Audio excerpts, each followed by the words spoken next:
بسم اللہ الرحمن الرحیم، السلام علیکم۔ اپنے فیس بک اور یوٹیوب چینل کے ساتھ میں ہوں رزین حیدر مظہر ناظرین۔ سب سے پہلے آپ کو اپنے اس چینل پر خوش آمدید کہوں گا۔ ناظرین، کپتان کے کاروان کا چھٹا روز اور کپتان گکھڑ منڈی پہنچ چکا ہے۔ اب فیصلہ کرنا یہ باقی ہے کہ گکھڑ منڈی کپتان کا یا کسی اور طاقتور شخصیت کا۔ اب وہ طاقتور شخصیت کون ہے جو پاکستان کی سب سے بڑی طاقتور شخصیت ہے اور اس کا تعلق گکھڑ منڈی سے ہے؟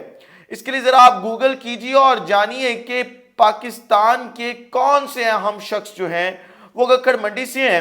اور ان کا بیک گراؤنڈ گکھڑ منڈی سے ہے۔ اب گکھڑ منڈی میں جس طریقے سے عمران خان کا استقبال کیا گیا ہے، کل تک ہمیں یہ لگ رہا تھا جب 5واں دن ختم ہوا کہ گجرانوالہ نے تاریخی استقبال کر دیا ہے کپتان کا، لیکن جب آج پنڈی بائی پاس گجرانوالہ سے ہوتے ہوئے کپتان گکھڑ منڈی پہنچے تو پھر ہر شخص کی آنکھ نے جو وہاں پہ موجود تھا ایک نیا منظر دیکھا، اور اس منظر میں کپتان لوگوں کو بھاری پڑتا ہوا دکھائی دیا، اور پھر لوگوں نے کہنا شروع کر دیا کہ کپتان کا ہی ہے گکھڑ منڈی، اور گکھڑ منڈی کا کپتان صرف عمران خان ہے۔ اور آپ یہ دیکھیں کہ گکھڑ منڈی میں جب عمران خان پہنچے اور اتنا بڑا کراؤڈ دیکھا عمران خان نے وہاں پر، تو کپتان بھی پیچھے نہیں رہے، اور وہ جو گجرانوالہ کے لوگوں نے وہ بڑا سا وہ جو پہلوانوں کا ڈمبل سا ہوتا ہے نا، وہ کپتان کے ہاتھ میں پکڑایا تھا، جو کپتان نے اپنے شولڈر پہ رکھا ہوا تھا، وہ کپتان نے ہاتھ میں پکڑا اور بڑے اہم 6 سوالات جو ہیں وہ کر ڈالے۔ اب یہ سوالات کیا ہیں اور کس طریقے سے ان سوالات کی اہمیت ہے، اس پہ بھی ذرا نظر ڈال لیتے ہیں۔ پہلا سوال جو کپتان نے آج گکھڑ منڈی میں کیا ہے، وہ سوال جو ہے وہ یہ تھا کہ جب وزیر اعظم عمران خان تھے، کیونکہ سب سے بڑا عہدہ جو ہے ملک میں وہ وزیر اعظم کا ہوتا ہے اور چیف ایگزیکٹو وہ عمران خان تھے، تو امریکہ نے کس کو کہا کہ وزیر اعظم کو ہٹا دو؟ وہ کون تھا؟ وہی ارشد شریف کا سوال یہاں پہ آج بھی کھڑا ہے کہ وہ کون تھا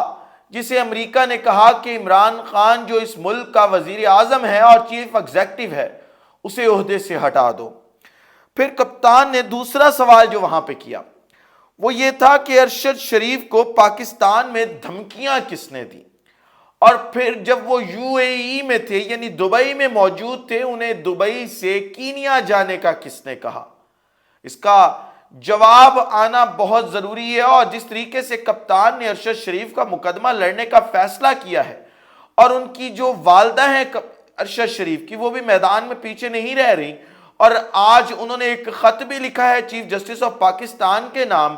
تو لگتا یہ ہے کہ جب تک ان کے قاتلوں کا تعین نہیں کیا جائے گا تب تک کپتان پیچھے نہیں ہٹے گا اور نہ ہی ان کی والدہ ہٹیں گی۔ اور کپتان نے تو اب ارشد شریف والے معاملے میں جو کپتان پر انگلیاں اٹھائی جا رہی تھی کہ کپتان نے شاید یہ سب کچھ کروایا ہے، تو انہوں نے وہ جو ایک کمیٹی بنائی گئی ہے تحقیقاتی کمیٹی، اس کے سامنے پیش ہونے کا فیصلہ بھی کر لیا ہے۔ پھر تیسرا سوال یہ تھا کپتان کا کہ وہ کون ہے جو میڈیا کو آواز اٹھانے سے روک رہا ہے اور میڈیا کی آوازیں بند کروا رہا ہے؟ کس کو تکلیف ہے میڈیا کی آوازوں سے؟ میں آپ کو ایک بات یہاں پہ بتاتا چلوں کہ ارشد شریف کے وہ جو الفاظ تھے کہ وہ کون تھا، وہ اس ملک میں تا قیامت گونجیں گے، اور آپ دیکھیں گے کہ وہ ہمیشہ الفاظ گونجتے رہیں گے۔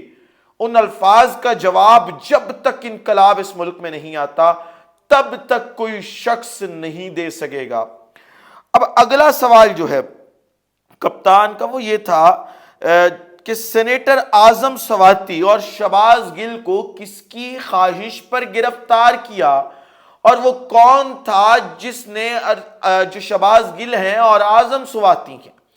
ان کو ننگا کروایا، اور وہ کون تھا جو ان کو جنسی طور پر ٹارچر کروانے کی کوشش کرتا تھا، اور پھر جب یہ ننگے کر دیے جاتے تھے تو سی سی ٹی وی فوٹیج پر ہنستا تھا؟ یہ بھی بہت اہم سوال ہے، اور اس کا جواب آنا بھی کپتان کے خیال میں جو ہے وہ بہت ضروری ہے۔ پھر اگلا سوال کپتان کا یہ تھا کہ کون ہے جو نامعلوم نمبروں سے فون کر کے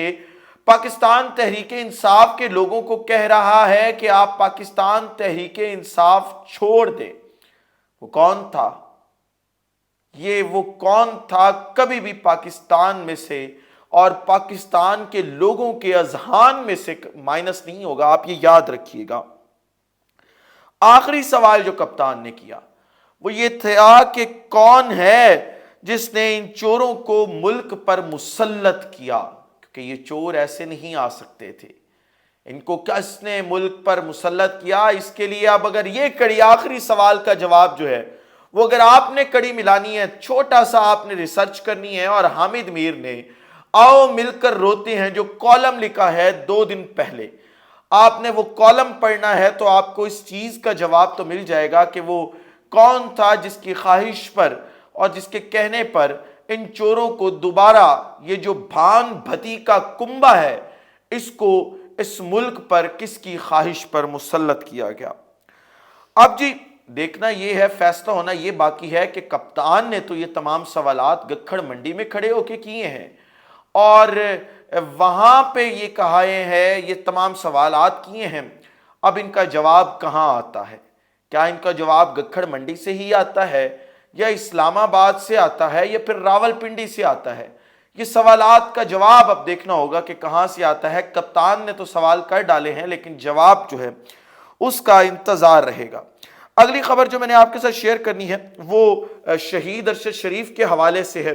اور شہید ارشد شریف میں آپ کو اپنے دل کی اگر بات بتاؤں تو مجھے ایسا لگتا ہے کہ تا قیامت اس پاکستان میں ان کا نام گونجتا رہے گا، اور جیسے پاکستان کو کوئی بھی دنیا کی طاقت انڈو نہیں کر سکتی، ارشد شریف کے حوالے سے جو لوگوں کے دلوں میں محبت ہے وہ بھی کوئی بھی طاقت جو ہے وہ انڈو نہیں کر سکے گی۔ اب جی مقتول صحافی جو ہیں ان کے حوالے سے یہ خبر جو ہے وہ اسلام آباد میں، کیونکہ ان کی رہائش ہے تو وہاں پہ ان کی جو مسز ہیں انہوں نے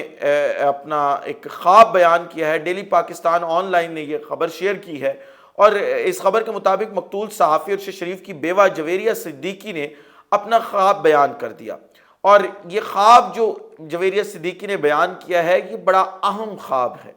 اور کس طریقے سے ارشد شریف جو ہیں وہ ایک جنگ کے اندر ہیں اور کس طریقے سے ان کو ایک تلوار پیش کی جاتی ہے، ذرا یہ سنیے گا۔ ارشد شریف کی بیوہ جویریہ صدیقی نے اپنے خواب میں کہا کہ جو وہ micro blogging website Twitter کی سپیس سیشن میں بات کرتے ہوئے کی، انہوں نے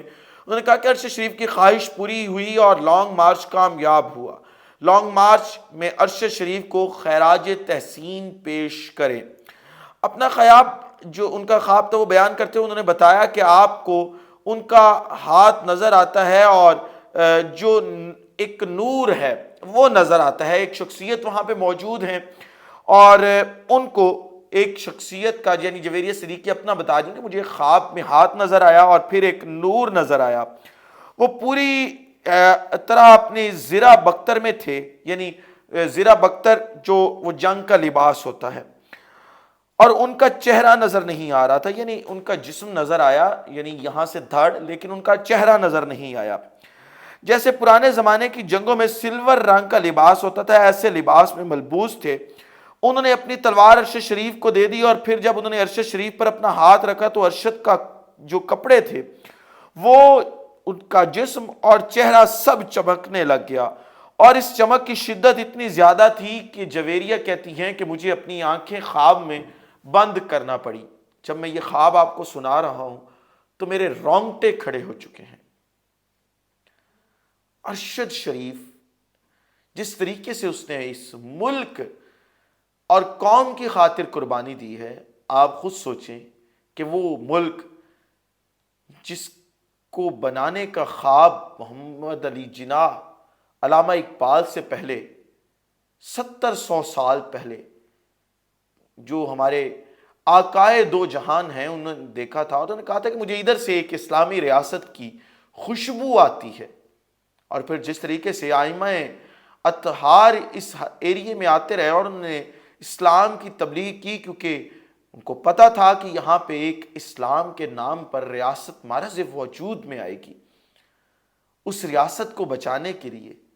اس ریاست میں رہنے والے لوگوں کا سوال بن کر جو ارشد شریف قوم کے سامنے آئے تھے، اس ریاست میں رہنے والے لوگوں کے حقوق کا علم بلند کرنے کے لیے جو ارشد شریف سب کے سامنے آئے تھے، کیا وہ آقائے دو جہاں حضرت محمد مصطفیٰ صلی اللہ علیہ وآلہ وسلم ارشد شریف کی شفاعت اور ان کو اپنے لشکر میں شامل نہیں کریں گے؟ ایسا کیسے ہو سکتا ہے؟ ذرا سوچئے گا۔ اس ولاگ سے مجھے اجازت دیجیے گا، اپنا خیال رکھیے گا، اپنے ارد گرد کے لوگوں کا خیال رکھیے گا، وطن عزیز پاکستان کا خیال رکھیے گا۔ اس وطن عزیز پاکستان کا اور آپ تمام لوگوں کا اللہ حامی و ناصر ہو۔ پاکستان زندہ باد۔